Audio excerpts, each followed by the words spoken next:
تم میں سے کوئی مر جاتا ہے 2 سال ہو گئے مرنے کے بعد، آقا جی کا ایسا مت سوچو، جو کہتے ہیں ان کو چھوڑ دو، تم مت کہو طریقت والے۔ موت کا قانون وہ ویسے ہی زندہ ہیں، ان کو موت نہیں ہے، موت ہم تم کو ہے۔ سارا نظام کائنات کا وہاں سے چلتا ہے۔ وہ آدم سے پہلے موجود تھے، آدم ابھی پیدا بھی نہیں ہوئی تھی، اس کا روح بھی نہیں ڈالی گئی تھی۔ وہاں قبر ہے، ٹھیک ہے،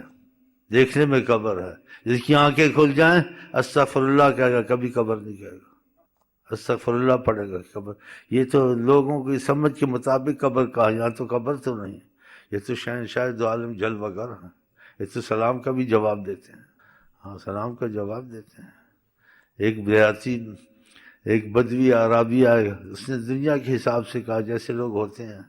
اپنی سمجھ سے، اگر آپ وفات پا گئے، آپ کا جسم مٹی میں گیا، کہا نبی خدا نے زمین پر حرام کیا، فرمایا نبیوں کے جسموں کو چھوئے، انبیاء زندہ ہوتے ہیں، نماز پڑھتے ہیں، سب کچھ کرتے ہیں۔ صحیح حدیث میں ہم موسیٰ علیہ السلام کو آقا جب معراج جا رہے تھے، فرمایا اپنی نماز، میں جب وہاں سے گزرا تو قبر میں نماز پڑھ رہے تھے، وہ زندہ سے نماز پڑھ رہے تھے، آقا سے زیادہ افضل ہے۔ آقا زندہ نہیں ہے، موسیٰ زندہ ہے، یہ تو آقا نے بتایا صحیح حدیث میں کہ دیکھا میں وہاں سے گزرا، جب بیت المقدس جا رہا تھا رستے میں موسیٰ علیہ السلام کو دیکھا نماز پڑھ رہے تھے۔ آقا بھی نماز پڑھتے ہیں، تحیات پڑھتے ہیں، تسبیح پڑھتے ہیں، انگلیوں پہ پڑھتے ہیں۔ ہاں یہ چیزیں صحیح ہیں، آپ کو نہیں پتہ ہے یا پتہ ہے یا کچھ پتہ ہے یا تعجب ہوتا ہے، اب واللہ عالم کہیں، کیونکہ بعض لوگ کیسے کہتے ہیں، ان کو معافی ہے کہ ان کو پتہ نہیں ہے کہ علم کی حقیقت تک ہر کوئی نہیں پہنچتا ہے، اتنی سمجھ سب کو نہیں ہوتی ہے، علم میں فہم میں لوگ درجات ہوتے ہیں، تو وہ باتیں کچھ ایسی ہیں، تو وہ ایسے کہہ دیتے ہیں جیسے بڑی مجھ کو بوجھ لگتا ہے اس بات کا۔ اگر وہ زندہ ہوتے، دیکھو ایسے کہتے، اگر وہ ابھی ہوتے، وہ تو ہیں کیا ابھی ہوتے ہیں،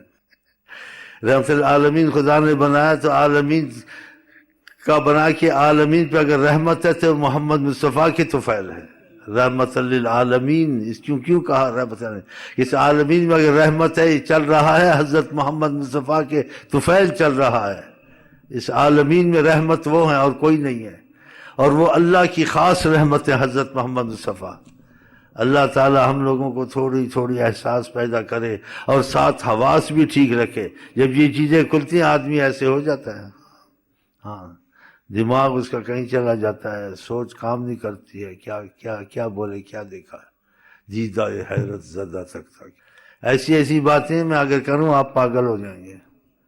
آقا جی کے معاملے عقل سے باہر ہیں، عقل سے باہر، یہ عقل سے باہر نہیں آنکھوں ایسے لگا دی، کوئی دنیا میں کیا مطلب لگا سکتا، یہ عقل سے باہر نہیں کہ پانی ایسے پلا دیا، پانی تو آسمان سے لو یا زمین سے نکالو یا اس کا کچھ سمندر کو نمک ڈال کے صاف کرو یا کچھ کرو، کئی ادھر سے پانی پیو، ہاتھ کو ایسے کیا پانی شروع ہو گیا، چشمے جاری ہو گئے، بلکہ پانی پیو، پانی ایسے کیا پانی پیو، پانی۔ آپ کہیں چاہوں تو میں پتھر کو سونا بنا دوں، پہاڑوں کو، لو شئت، حدیث شریف صحیح، پتھر کو سونا بنا سکتے ہیں تو ہم بھی پتھر، ہم کو سونا نہیں بنا سکتے، ہم تو یہی کہیں کہ عبادت کرتے ہیں تو صحیح بھی ہو جاتی ہے، غلط بھی ہو جاتی ہے، چھوٹ بھی جاتی ہے، گناہ بھی ہو جاتے ہیں۔ اب ہم پتھر ہیں، آپ نے ہم کو سونا بنانا ہے، ہم نے اپنے آپ کو عاجزی، ذلت، انکساری سے آپ کے سامنے پھینک دیا ہے اور آپ سے کرم مانگتے ہیں کہ مستحق نہیں، کرم کریں، بھیک، ہاں بس۔